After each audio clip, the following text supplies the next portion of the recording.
জীবনের শেষ গাড়ি হবে চারি পাওয়ালা পালকি রে আল্লাহ।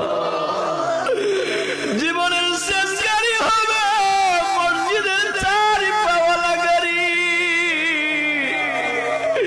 আমারে ওই গাড়ির মধ্যে উঠায়া চারজন চার কোণার মধ্যে ধরি আমারে অন্ধকার কবরের দিকে লয়া যাবে। অন্ধকার কবরে শুয়াইয়া সবাই চলে আসবে। আমি একা অন্ধকার কবরে পড়ে থাকবো রে আল্লাহ। কেউ আমার সাথে রব্বুল আলামিন মালিক মরণ লাগবে বিশ্বাস করি আল্লাহ। রাস্তাঘাটে ফলায় মারিও না আল্লাহ। প্যারালাইসিস ক্যান্সার দিয়ে মারিও না, বিভিন্ন রোগাক্রান্ত করে মারিও না রে আল্লাহ। ও মালিক, পরিশেষে বলি যুবক